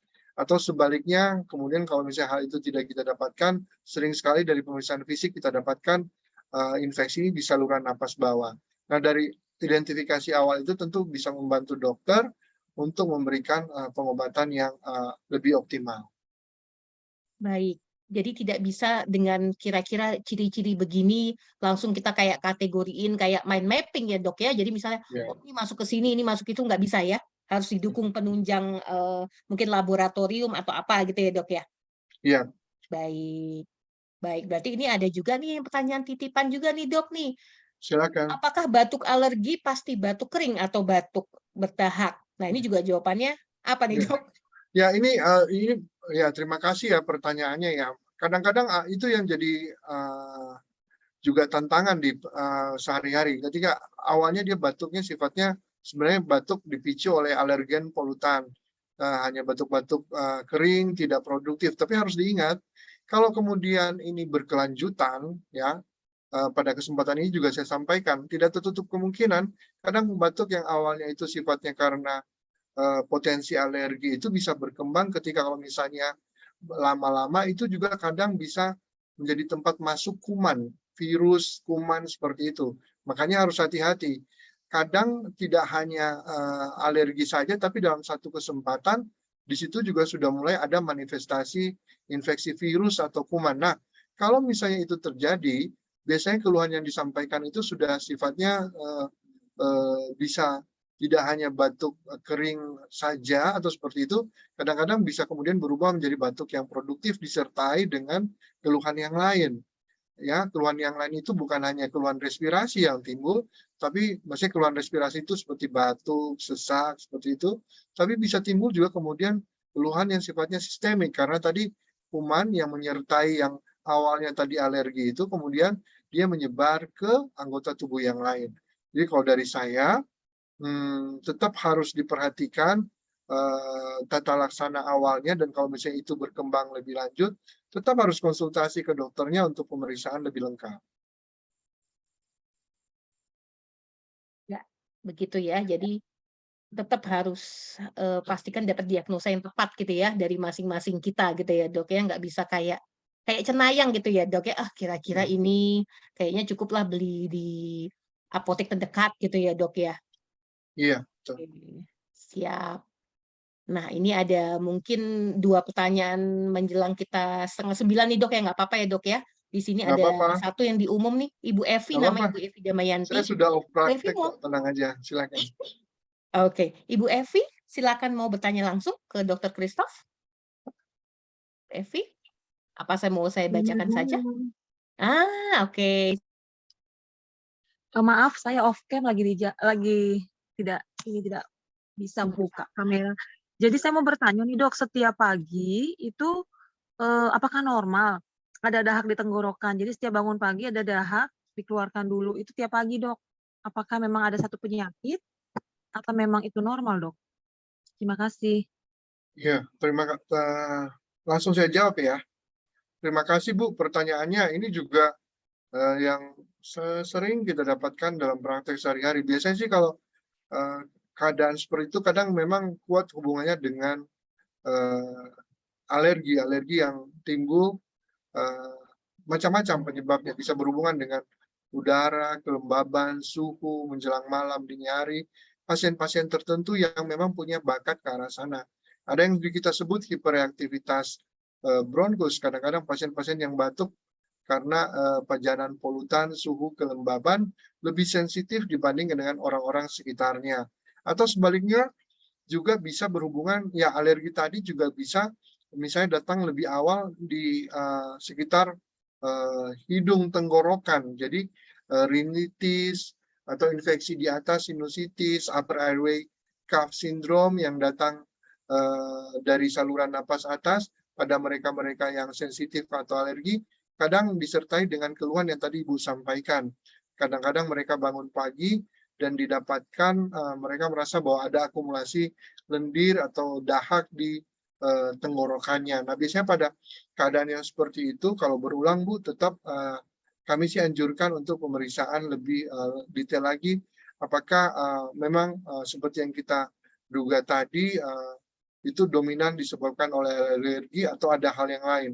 Biasanya dalam keadaan seperti itu, dokter biasanya akan berikan obat-obat yang awalnya itu sifatnya dominan anti alergi atau obat simptomatik yang lain berhubungan dengan evakuasi lendir dahak di saluran napas atasnya.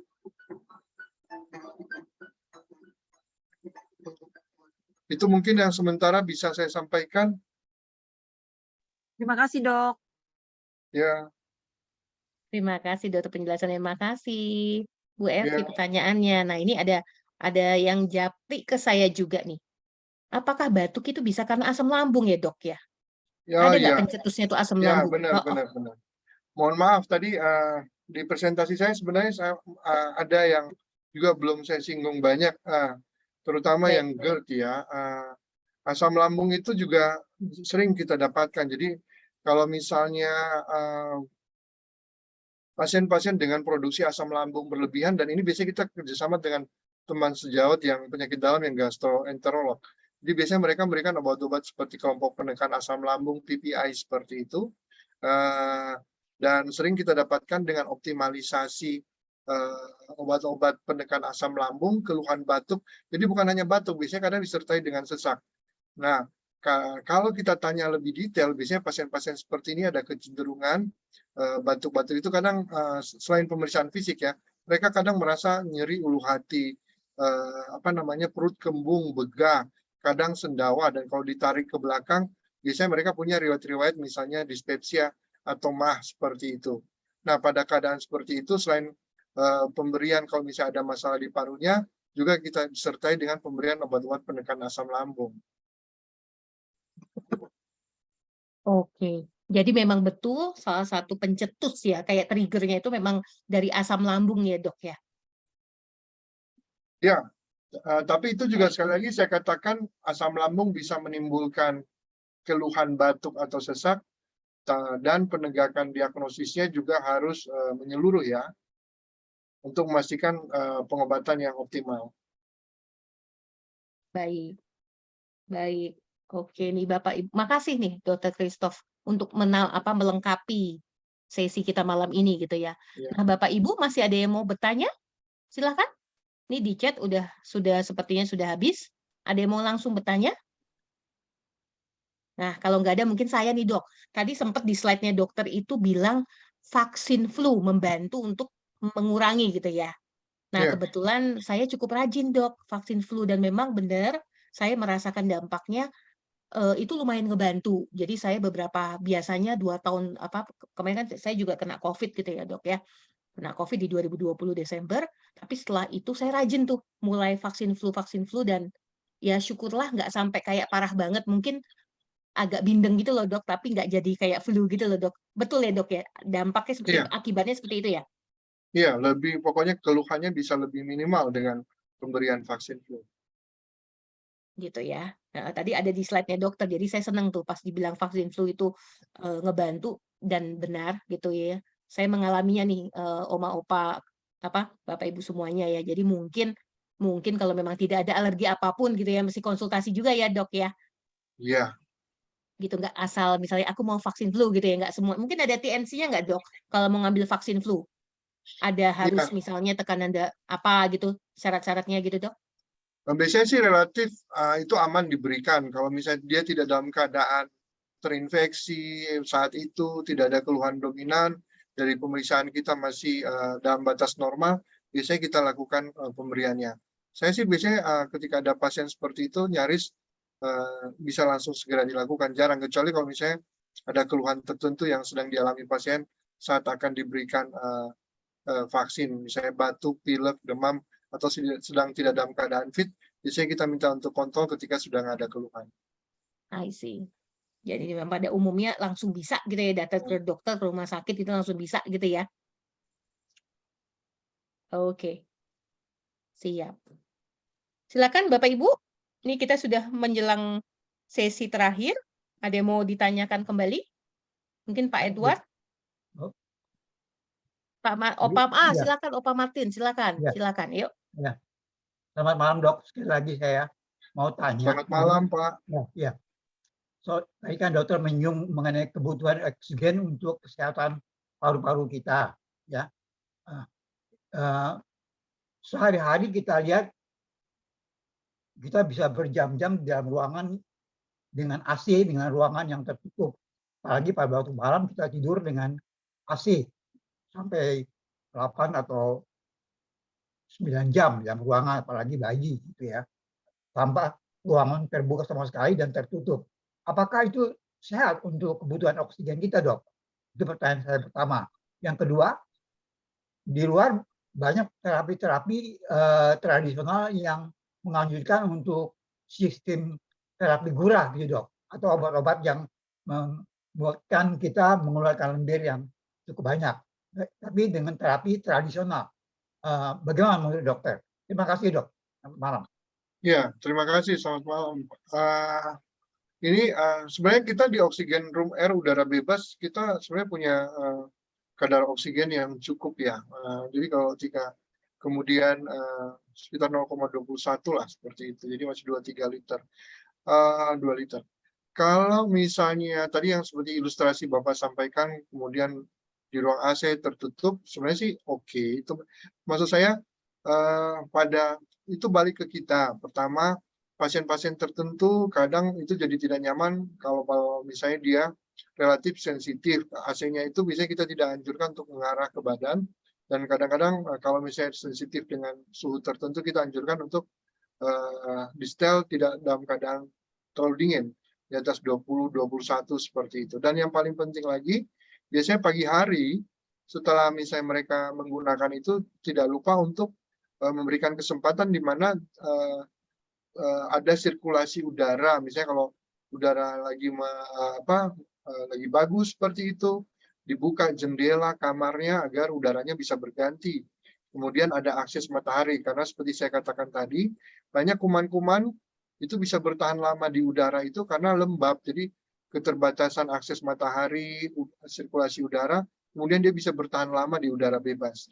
Ketika dibuka, itu kemudian dia akan meminimalkan kuman itu bertahan lama di udara bebas yang berpotensi terhirup oleh kita. Itu yang mungkin bisa saya sampaikan, itu yang pertama. Nah, untuk terapi gurah sendiri, gurah ya kalau saya nggak salah dengar ya Pak ya, Pak ya. Gurah ini sih sudah dari dulu juga ini satu hal yang sering disampaikan.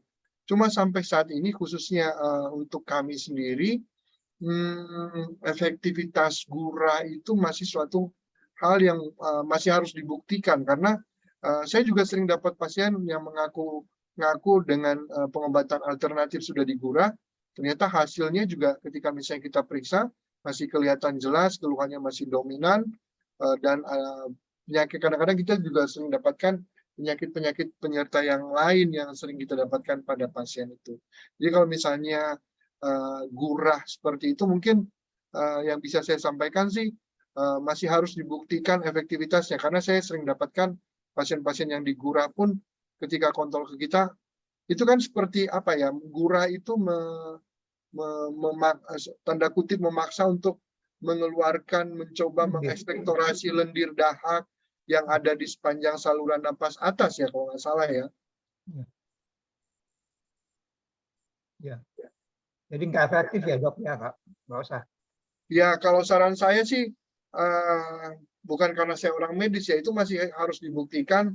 Saya anjurkan sih kalau misalnya tetap kontrol ke medis ya, untuk apalagi kalau misalnya didapatkan produksi lendir dahak yang banyak seperti itu, lebih bagus dicek lebih detail ke pelayanan kesehatan terdekat. Ya. Terima kasih dok. Selamat malam. Terima kasih. Terima kasih Opa Martin pertanyaannya, semangatnya nih ya. Saya senang sekali nih ada opa-opa nih bertanya nih malam ini. Oke, Dok, satu lagi ya Dok, boleh ya nih dari Silakan. Bang Edward Sirait nih. Selamat malam Bang Edward, mau langsung bertanya ke dokter? Yuk. Silakan. Panggilan 1, Bang Edward. Panggilan 2. Malam dok. Silakan. Selamat Maaf malam, lagi Pak. nggak bisa buka. Ini jadi pengalaman pribadi sebenarnya dok, waktu masa pandemi ini kan kita sering harus pakai masker dalam waktu yang lama gitu ya. Apakah secara jangka pendek atau jangka panjang atau bahkan jangka panjang ada efek yang akan kita rasakan? Paling tidak pengalaman saya kalau sedang pakai masker dalam waktu lama tuh sering sekali rasanya kuping itu kayak penuh gitu karena rasanya pernapasannya nggak lancar gitu. Apakah emang ada efek dari koneksi antara hidung dan telinga itu, atau tadi pertanyaan awalnya secara jangka panjang ada efeknya nggak ya dok? Makasih. Sore, maaf tadi saya suaranya agak keputus terakhir. Masa efek sebelumnya ada sakit apa? Mohon maaf tadi suaranya keputus di saya. Saya nggak ada sakit sebenarnya, tapi pengalamannya kalau pakai masker dalam waktu lama gitu ya, kupingnya kok saya rasa tuh kayak mampet gitu. Jadi kayak kita lagi naik pesawat gitu dok. Iya, iya. Terima kasih. Ya, sebenarnya sih ini juga sering disampaikan. Terima kasih pertanyaannya. Ini juga sering disampaikan ke kita. Cuma pemakaian masker dalam waktu yang lama, apalagi dulu waktu zaman-zamannya awal COVID, bukan hanya masyarakat umum ya, kita juga tenaga medis waktu itu jadi tantangan tersendiri. Selain kita bisa pakai masker berlapis-lapis, belum lagi ditambah alat pelindung diri yang lain. Saya sih belum sampai saat ini belum pernah baca apakah kemudian setelah pemakaian lama seperti itu ada efek samping yang timbul, terutama di sekitar telinga, hidung, tenggorokan.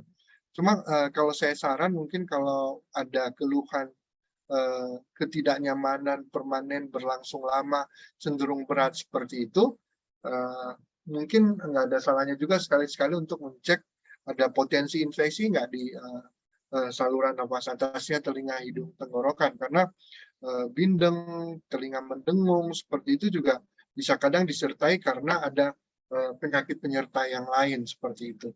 Harusnya kalau misalnya karena pemakaian masker sih relatif aman. Karena saya sampai saat ini belum baca efek terutama yang merugikan ketika itu dipakai dalam waktu tertentu. Terima kasih dok.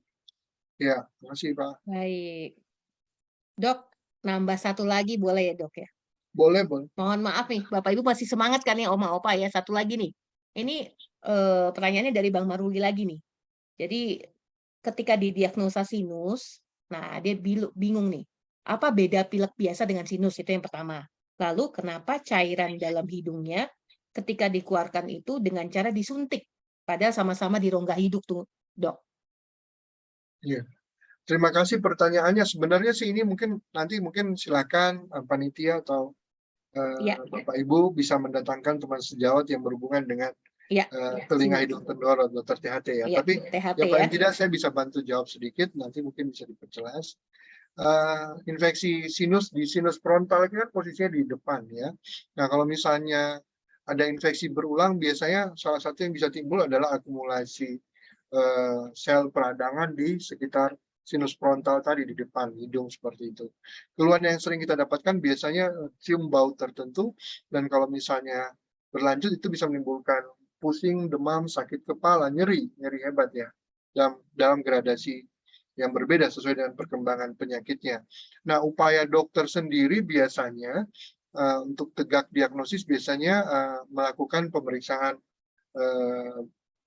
penunjang ya, misalnya dicek sinusnya, fotosinus di sekitar muka seperti itu untuk melihat apakah ada gambaran peradangan dari pemeriksaan penunjang tadi. Nah, kalau misalnya ada masalah seperti itu, tentu pilihan dokternya disesuaikan dengan keadaan pasiennya, diagnosis yang diambil saat itu.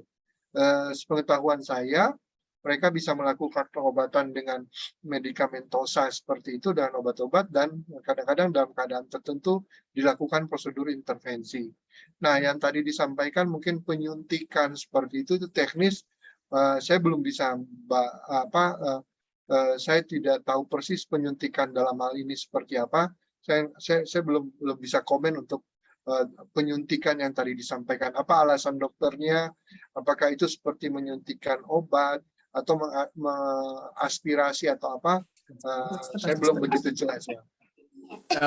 Maaf dokter, waktu itu ketika disuntik itu katanya untuk mengeluarkan cairan. Memang setelah disuntik sih seperti ada cairan yang dimasukkan, kemudian dia kapas ya. Memang ada cairan kental dari hidung saya, maaf.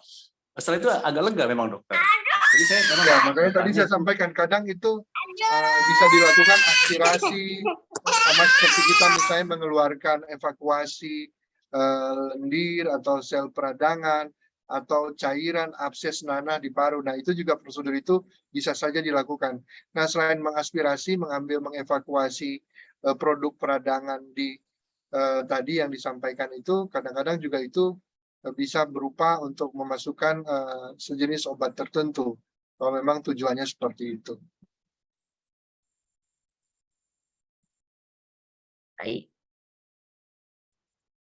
Baik dokter Christoph, makasih penjelasannya. Dokter. Terima kasih banyak. Terima kasih ya. Jadi sama, mungkin Bapak, Ibu.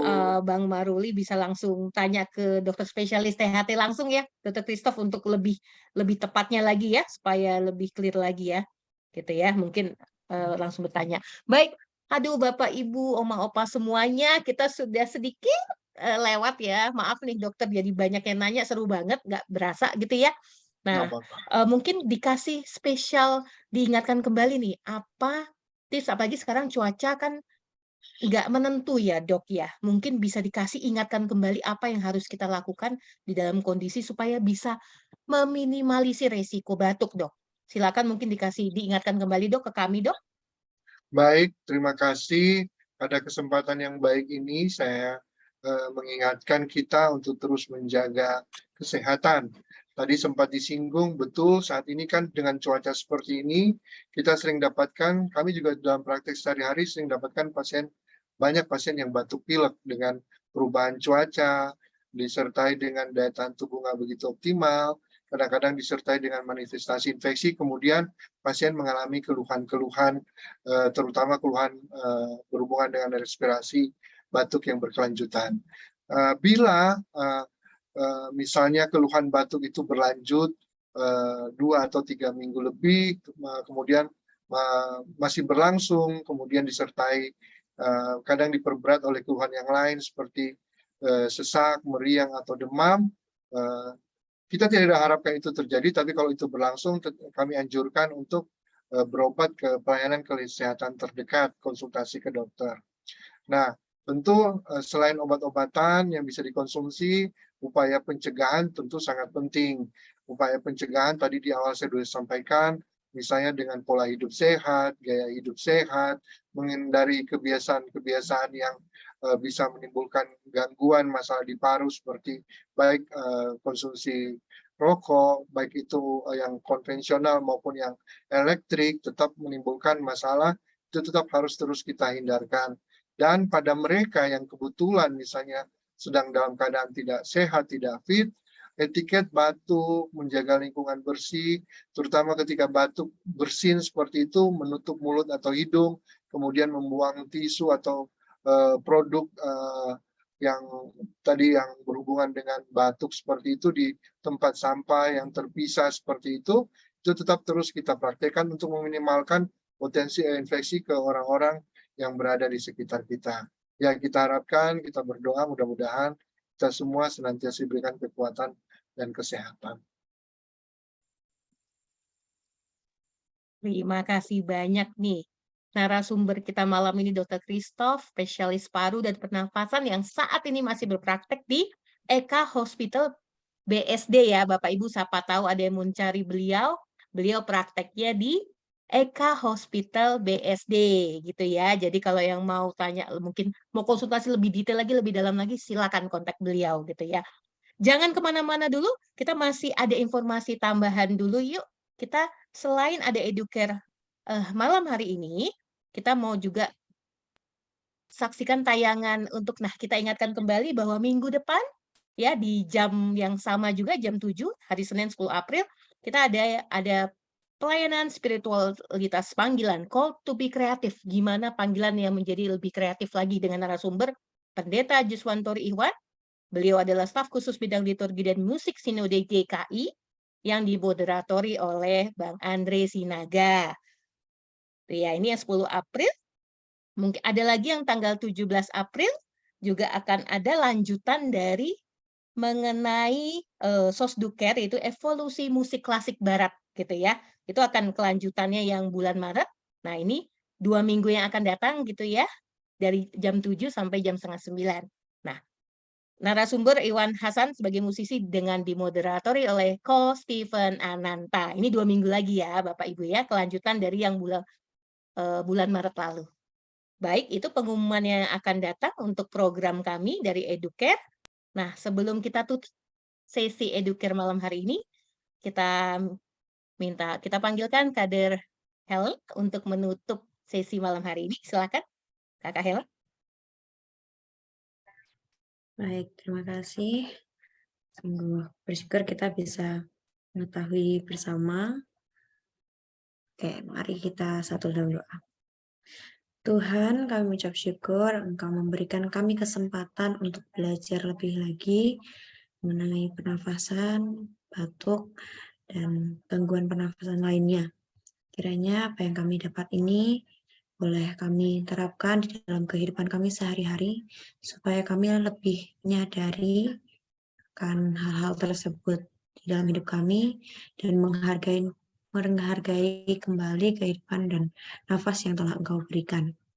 Terima kasih ya Tuhan Yesus, jika sebentar kami akan kembali kepada aktivitas kami masing-masing atau kami akan beristirahat, kiranya Engkau terus menyertai kami. Amin. Amin, terima kasih Kakak Helen. Terima kasih banyak Bapak Ibu semuanya, Oma Opa, terima kasih banyak Dr. Christoph. Terima Terima kasih banyak. Terima kasih. Panitia Educare Malam. semuanya, Pendeta Riani, semuanya Kak Helen, Bapak Kak Glenn, Kak Lid. Bapak Ibu, Terima kasih, sampai jumpa.